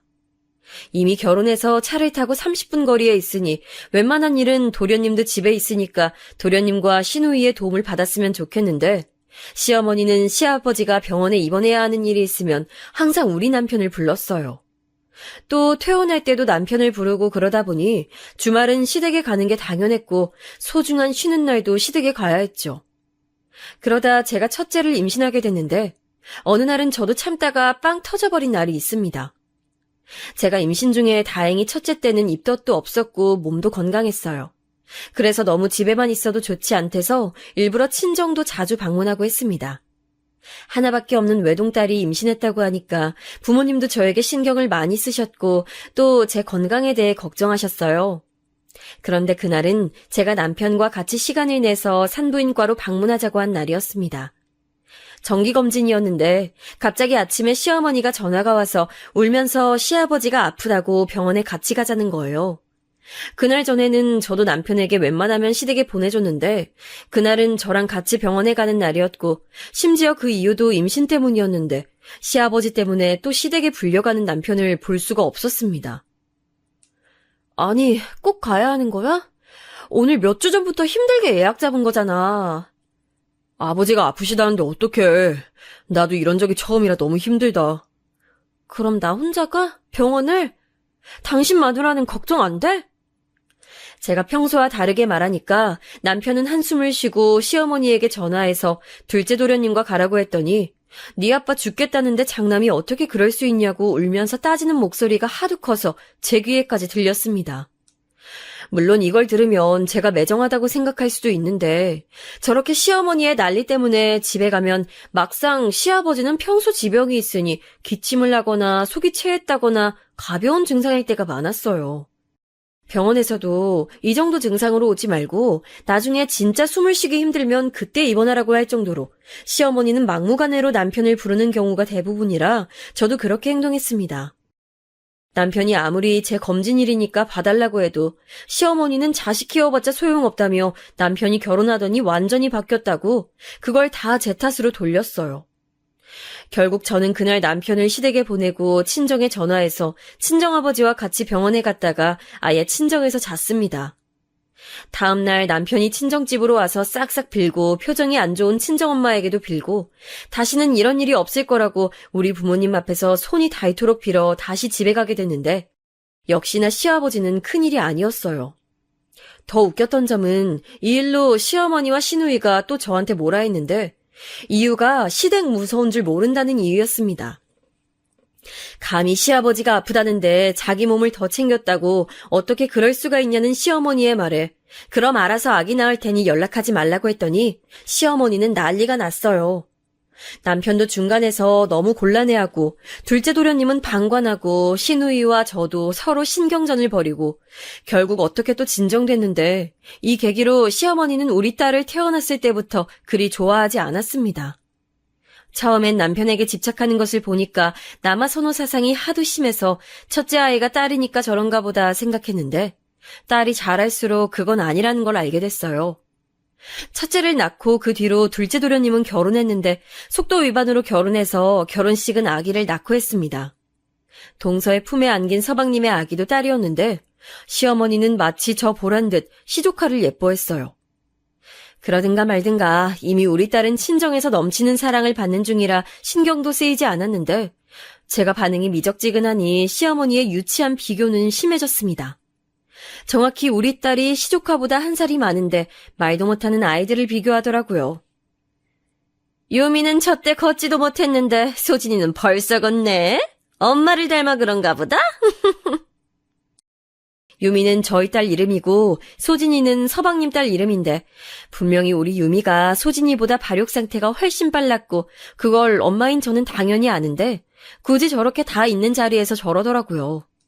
시누이는 옆에서 소진이가 동서를 닮아 얼굴도 예쁘다고 했는데 일부러 저를 긁는 게 티가 나서 그저 웃겼습니다. 시어머니와 시누이가 저럴 때마다 저는 동서가 미운 마음보다는 속이 다 보이는 시댁 식구들이 그냥 웃기더라고요. 그렇게 저는 딸을 낳고 아들도 낳았는데 친정에서는 제가 아이를 둘이나 낳으니 너무 좋아하셨습니다. 특히 친정아빠가 아들을 낳으니 그리 좋아하셨어요. 아빠는 제가 딸이라고 실망하거나 그런 건 전혀 아니었고 우리 딸도 손주라고 많은 애정을 주셨지만 우리 집에서 아들 유전자가 처음이니 신나셨습니다. 시아버지도 제가 아들을 낳으니 아픈 몸으로 저에게 고맙다고 손을 꼭 잡고 며느리가 들어와서 아들도 낳아주니 행복하다고 하시는데 시어머니와 시누이만 입을 싹 닫더라고요. 시아버지는 제가 병원비를 많이 들이니까 저에게 미안해 하셨습니다. 시누이도 결혼하고 시어머니는 혼자 살게 됐는데 시누이는 결혼하며 직장을 그만두어 시댁에 돈을 단 1원도 보내주지 않았고 서방님은 동서 집안이 우리 집처럼 잘 살지 않는다며 생활비를 단 5만 원만 보탰어요. 그렇게 시어머니 생활비와 시아버지 병원비는 오로지 우리 남편의 돈에서 다 나가게 됐는데 저도 나중에는 얄미워서 주기가 싫었습니다. 그런데 친정엄마가 그때는 저에게 다 돕고 사는 거라며 베풀어야 저에게 돌아오는 게 있다고 그냥 있는 사람이 도와주자고 하시며 저를 달래셨어요. 그걸 남편도 아니까 저와 친정이 끔찍하게 잘했는데 가만히 옆에서 보면 남편도 참 안쓰럽고 본인도 얼마나 고통스러울지 생각하니 그냥 넘기게 됐습니다. 그냥 그때는 그래서 친정에서 우리를 많이 도와주니까 그저 감사한 마음만 가지고 있었죠. 그러다 시아버지는 유미가 초등학교 6학년 때 돌아가셨는데 문제는 그때부터 발생했어요. 시아버지가 돌아가시며 시어머니는 자식 3명을 불러서 폭탄 발언을 했습니다. 아버지가 돌아가셨으니 난 혼자 살 수가 없어. 안 그래도 너희 다 결혼하고 적적했는데 너희 아버지까지 집에 없으면 내가 어떻게 사니? 엄마, 난 엄마 이해해. 그럼 오빠들하고 같이 살아야겠다. 난 아무래도 딸이니까 신랑 눈치가 보이네. 엄마가 또 오빠들한테 참 잘했잖아. 이제 효도 받아야지. 시어머니가 폭탄 발언을 하자마자 시누이는 마치 그 말만을 기다렸다는 듯 말하는데 본인은 딸이라서 안 되니 오빠 2명이 알아서 하라는 말이었어요. 그 자리에 신우 남편도 있었는데 둘은 이미 말을 맞추고 왔던 건지 둘 다 놀라는 모습은 보이지도 않았죠. 그리고 제가 그 자리가 너무 싫고 불편했던 이유는 우리 부부를 빼고 이미 상의가 된 모습 같았어요. 서방님과 동서는 아무 말도 하지 않고 바닥만 바라보며 자기들은 사는 게 너무 힘들고 대출도 많고 소진이를 키우느라 너무 힘들다고 했습니다. 그러면 우리는요? 우리는 유일하게 3남매 중 자식도 둘이었고 이제껏 돈도 제일 많이 부담했는데 돌아오는 것은 오히려 시어머니를 모시라는 말이니 저는 황당해서 말을 할 수가 없었어요. 남편도 옆에서 처음 듣는 내용인지 얼굴이 새빨개진 채로 다들 너무한다고 이런 걸 이렇게 통보하듯 말하면 어떡하냐는데 이미 우리 빼고 결정된 사항이었던지 아예 확정되는 분위기였습니다. 그렇다고 진짜 시어머니와 같이 살기엔 너무 싫어서 제가 진짜 웬만하면 시댁 식구들 앞에서는 조용히 있으려고 했는데 용기 내어 말했어요. 아닌 것은 아니라고 말해야 하잖아요. 이대로 있다간 시어머니가 당장이라도 우리 집으로 들어올 것 같아서 용기 내어 말했습니다. 어머님, 자식들이 3명이나 있고 손주들도 있으니 차라리 자주 찾아뵐게요. 생활비도 그대로 드릴게요. 아니, 친정 부모님과 상의하고 더 드릴 수 있으면 그렇게 할게요. 나는 도저히 혼자 살 자신이 없다. 안 그래도 외로운데 너희 시아버지도 돌아가셨으니 집안 적적해서 어떻게 사니? 어떻게 안 되겠니? 내가 애들도 많이 봐주고 도와줄게. 언니, 너무 대놓고 거절하면 어떡해요, 민망하게. 엄마가 적적하실 텐데 언니가 좀 봐줘요. 시누이는 가만히 있을 것이지 옆에서 계속 저에게 같이 살라고 하고 진짜 고통스러웠는데 사실 시어머니가 저러는 이유는 분명했습니다. 분명 우리 집은 친정에서 강남에 있는 고급 아파트를 사주셔서 거기서 살고 있었는데 평소 사치가 심한 어머니께서 그런 집에서 살 명분이 그때 말고 또 언제가 있겠어요. 그리고 아이들을 봐준다니 그 말은 전혀 말이 되지 않았습니다. 친정에서 제가 힘드니까 이미 많이 도와주고 있었고 아이들 교육비는 죄다 친정 아버지가 부담하실 정도로 이미 차고 넘치는 도움을 받고 있었어요. 시어머니의 도움은 바라지도 않았고 또한 시어머니는 우리 자식들을 그렇게 예뻐하지도 않았습니다. 오히려 동서 딸과 시누이 자식들을 예뻐하고 우리 집 애들은 보러 가도 시큰둥했거든요. 그러면서 하나 더 웃긴 얘기를 했는데 우리 집에 들어오게 되면 시댁집은 팔아야 하잖아요. 그 돈은 시아버지 병원비로 대출받은 게 있어서 그렇게 하기로 했는데 제가 알기로 대출보다 집값이 더 비쌌어요. 시어머니와 같이 살고 싶지도 않았지만 만약 살게 되면 그 남은 돈은 당연히 우리한테 줘야 한다고 생각했는데 갑자기 서방님이 자기들 형편이 안 좋아서 힘들고 어려워서 도저히 살 수가 없다고 남은 돈을 달라는 거예요. 그렇게 되면 우리가 시어머니를 모실 이유는 더욱 없어지니 저는 대놓고 서방님에게 그럼 어머니도 모시고 돈도 받아가라 했더니 상관도 없는 시누이가 저한테 뭐라고 했는지 아세요?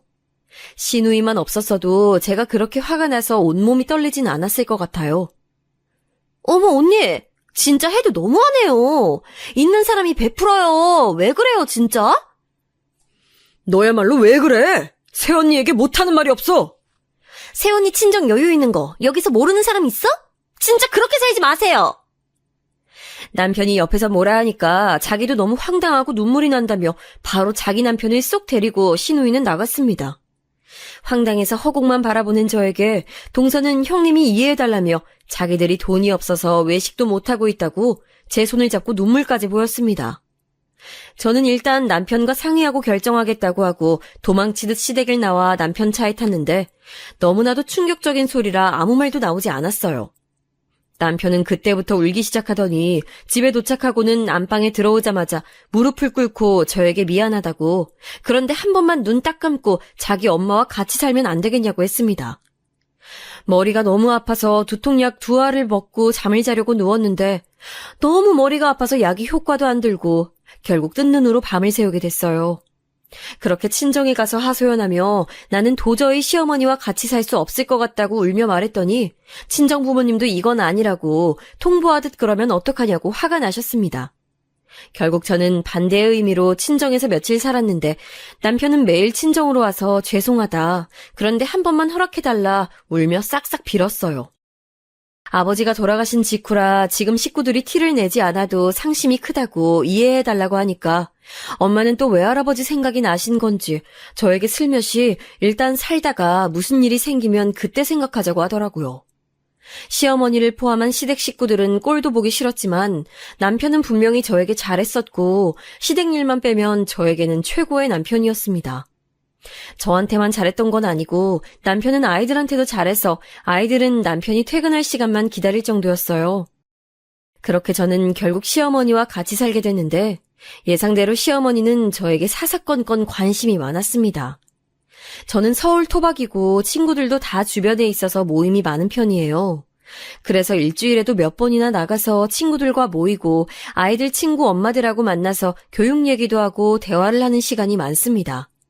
그런데 시어머니는 제가 그렇게 나가니까 본인과 놀아주지 않는다고 시누이에게 전화해서 외롭다고 했었나 봐요. 시누이가 저한테 연락이 와서 언니 힘든 건 알지만 자기 엄마한테 신경을 써달라고 했습니다. 그렇게 걱정되면 본인이 엄마를 모시고 살던가 절대 그러진 않으면서 저에게 시어머니가 어떤 요리를 좋아한다고 굳이 얘기하는 시누이가 얼마나 미웠는지 몰라요. 시어머니는 또 우리 집 살림에 손을 많이 댔는데 저는 특히 부엌에 예민하거든요. 어느 정도 신혼이 지나고는 친정엄마가 제가 걱정된다며 이모님을 보내주신 것도 제가 부엌에 타인이 들어오는 것이 불편해서 오지 말라고 했을 정도였는데 시어머니는 저를 상당히 불쾌하게 했습니다. 그릇 정리도 제가 다 생각이 있어서 선반에 차례대로 정리한 거를 시어머니는 본인 마음대로 꺼내서 정리하고 거기에 모자라서 심지어 아주 비싼 그릇을 깨기도 했어요. 유럽에 가서 사온 아주 비싼 그릇인데 그걸 깨놓고 말도 안 하고 은근슬쩍 넘어가려고 한 모습에 저는 기가 찼습니다.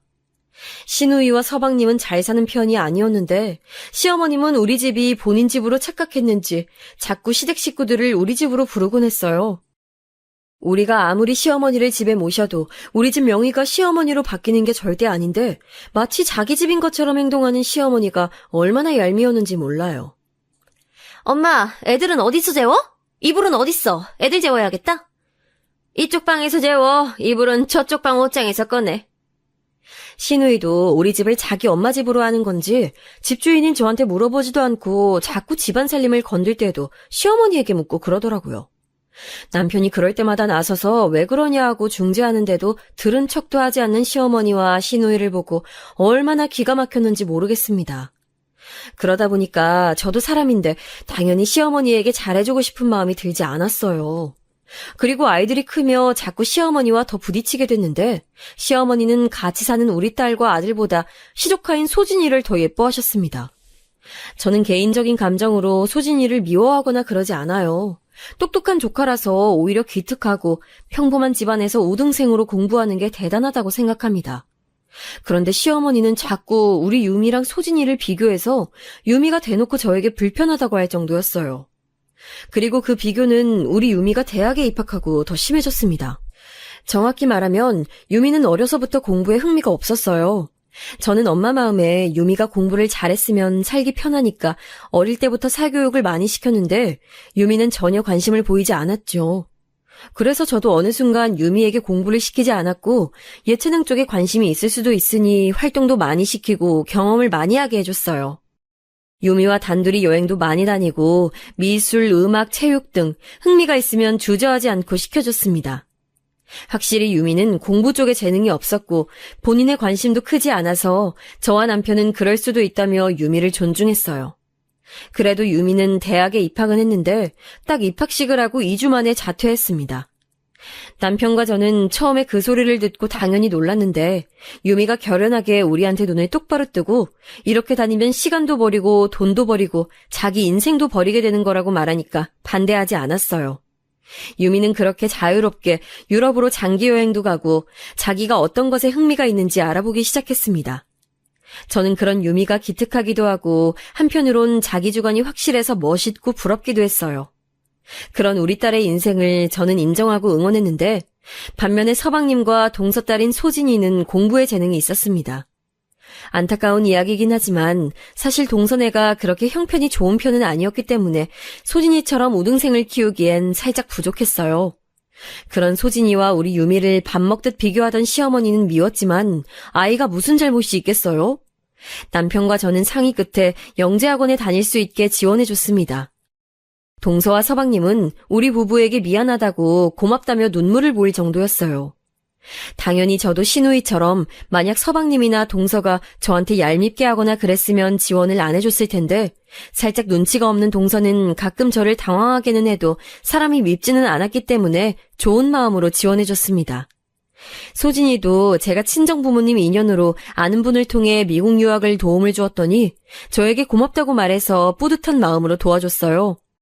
그런데 시어머니는 그것도 모르고 매번 들으라는 식으로 소진이와 유미를 비교했습니다. 옛날 사람이고 시어머니니까 제가 참으려고 해도 정도가 심해지더라고요. 어머니, 각자 잘하는 게 있는 거죠. 너무 그러지 마세요. 유미도 자기 인생 잘 살고 있어요. 원래 공부는 엄마 머리라는데 우리 둘째 며느리가 얼마나 똑똑하면 저러겠니? 소진이 예뻐 죽겠다. 매번 저런 식으로 나오니까 저는 시어머니와 더 얘기하고 싶은 마음도 들지 않았습니다. 그러다 우리 딸이 하고 싶은 게 생겼다고 저에게 그러는 거예요. 어릴 때부터 꾸미는 것에 관심이 많았던 유미는 화장을 배우고 싶다고 했습니다.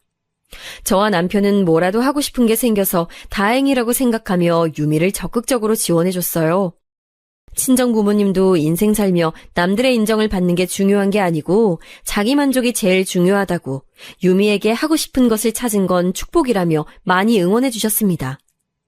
유미는 그렇게 응원을 받고 화장을 전문적으로 배우고 이것저것 건들더니 배우들 메이크업 아티스트가 되었고 누가 봐도 성공하게 되었어요. 돈도 많이 벌고 화장 실력이 좋아 불러주는 곳도 많았고 제 친구들은 본인 자식들 결혼할 때 유미에게 화장을 해달라고 벌써 부탁하는 친구도 있을 정도랍니다. 제가 제 딸이라서 그런 게 아니고 유미는 진짜 화장을 잘했고 무엇보다 본인이 그 일을 너무 즐겼어요. 야근도 많은데 자기가 좋아하는 일이라 좋다고 즐기면서 하는 유미를 보니까 저는 흐뭇하고 좋더라고요. 피곤해도 즐거워서 행복하다는 딸을 보며 어떤 부모가 그 일을 하지 말라고 하나요? 그리고 소진이는 미국에서 유학하며 대학을 나오더니 대학원도 거기서 다닌다고 동서가 저에게 말해줬습니다. 똑똑한 친구라 저도 좋은 마음으로 또 도와줬더니 동서가 눈물을 글썽이며 저에게 형님이 없었으면 우리 소진이도 성공하지 못했을 거라는 말을 해서 저도 마음이 뭉클했어요. 그렇게 유미도 소진이도 자기 인생을 잘 살고 있었고 우리 아들 재민이도 대학을 졸업하고 대기업에 입사해서 행복한 나날을 보내고 있었습니다. 저도 아이들이 다 성인이 되니까 다 키웠다는 생각도 들고 잘 자란 우리 아이들이 얼마나 자랑스럽고 뿌듯했는지 몰라요. 그러다 우리 유미 생일이라 가족끼리 파티를 했던 날이었습니다. 남편과 저 그리고 유미와 재민이와 시어머니가 같이 모여서 축하하는 자리였는데 마침 그날이 소진이가 박사학위를 딴 날이었습니다. 저도 그 소식을 들어 알고 있었고 당연하게 축하했는데 시어머니는 예상대로 소진이와 유미를 비교했어요. 한두 번도 아니고 그날은 게다가 유미의 생일이었는데 굳이 비교하는 시어머니의 모습에 저는 그동안 참았던 게 드디어 터져버렸습니다. 적당히 해야지 유미 얼굴을 볼 때마다 그러니까 엄마로서 도저히 넘길 수가 없었어요. 우리 딸은 제가 지켜야 하잖아요. 소진이는 박사인데 네 딸은 왜 그러냐? 고등학교만 나와선 성공 못해. 유미야, 지금이라도 안 늦었으니 대학 가라. 어머니, 그만하세요. 한두 번도 아니고 왜 그러세요? 그것도 오늘 유미 생일이잖아요. 너 지금 시어머니에게 소리 지르니? 아니, 내가 못할 말했니? 그러게, 애초에 네 딸이 공부 잘했으면 될 일을 네 딸이 멍청한 걸 왜 나한테 뭐라고 하니? 뭐라고요? 그럼 그렇게 잘난 동선에 가서 사세요. 나가세요. 그러면 내가 못 나갈 줄 알아? 멍청한 고졸딸하고 평생 살아. 시어머니는 의기양양 일어나서 가겠다고 하고 우리 집을 나갔습니다. 유미는 옆에서 울고 있고 저는 달래면서 네 잘못이 아니니까 걱정하지 말라고 했어요. 생일인데 저런 막말을 들은 우리 유미가 너무 안쓰러웠습니다. 축하를 받아야 하는 날에 비교를 당하니 그걸 어떤 엄마가 보고 있나요? 당당하게 끝까지 저에게 고조를 운운하며 나간 시어머니를 남편이 따라 나갔지만 시어머니는 됐다고 남편을 뿌리치고 그대로 동선의 집으로 갔다고 남편이 말했습니다. 남편과 싸울 준비를 미리 하고 있었는데 남편도 매번 시어머니가 우리 자식들을 비교하고 무시하는 것을 저보다 더 싫어해서 아무 말 없이 그날 밤은 지나가게 됐어요. 그리고 다음 날이 됐습니다. 밤에 동서에게 연락이 올 줄 알았는데 안 와서 의외라고 생각했는데 남편도 서방님께 연락이 오지 않았다며 출근했어요. 점심때로 기억하는데 저는 집에서 친정엄마에게 전화해서 이 사건을 얘기하고 있었을 때였습니다. 초인종 소리에 나가보니 시어머니가 와 있더라고요. 저는 무시하고 엄마에게 마저 전화하는데 문을 두드리며 열어달래서 열어주지 않고 초인종으로 대화를 했어요. 무슨 일이세요? 저 어머님하고 할 말 없어요. 동선의 집으로 가서 사세요. 그렇게 동선의 집하고 우리 집하고 비교할 땐 언제고 지금 왜 오셨어요? 내가 미안하다. 이제 안 그럴 테니 문 열어다오. 싫은데요? 어머님 들어가면 또 우리 애들 무시하고 동선애랑 이간질할 거잖아요. 저는 사실 왜 시어머니가 온 줄 몰랐어요. 근데 진짜 시어머니는 단 1초도 우리 집에 같이 살기가 싫었습니다. 시어머니는 급기야 울며 서방님 집에 갔더니 동서가 잘 방이 없다고 쫓아냈다며 저에게 문을 열어달라고 하더라고요. 저는 그 소리를 듣고 눈치 없는 동서가 이번에 큰 건을 했다고 생각하며 밖에 있는 시어머니에게 말했습니다. 아니요? 우리 집도 방 없어요. 그러면 그렇게 대단한 소진이네 집에 가서 자세요. 내가 미안하다고 하잖니. 이제 유미랑 소진이 비교 절대 안 할게. 그렇게 말하고 저는 그대로 아무리 초인종이 울려도 들은 척도 하지 않았어요. 시어머니는 밖에서 계속 문을 두드리고 난리쳤지만 저는 1시간을 기다렸습니다. 그동안 동서에게 연락하니 왜 자기 집으로 왔는지 모르겠다고, 본인은 그냥 이 일에서 빠지겠다고 알아서 하라는 동서의 말을 들으니 갑자기 너무 웃기더라고요. 저렇게 본인이 쫓겨나서 찾아가도 동선에는 눈 하나 깜빡 안 하는데 뭐가 그리 예쁘다고 우리 딸과 소진이를 비교했던 건지 기가 찼습니다. 남편에게 전화해서 네 엄마 우리 집 앞에 있다고 하니까 급하게 퇴근해서 오더라고요. 저는 그날 결국 어머니를 안으로 들이고 제가 친정에 가서 잤습니다. 친정에 도착하니 엄마가 저보고 오래 참았다고 위로해줬어요.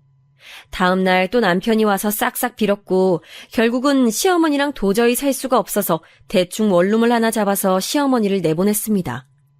시누이가 연락 와서 저보고 어떻게 사람이 그러냐고 따지길래 됐고 네 엄마 원룸 월세나 내라고 했더니 어찌나 소리를 지르던지 귀가 아프더라고요. 그동안 시어머니에게 들어간 비용과 시아버지 계실 때 냈던 병원비가 얼만지 들으시면 여러분들은 아마 깜짝 놀라실 거예요.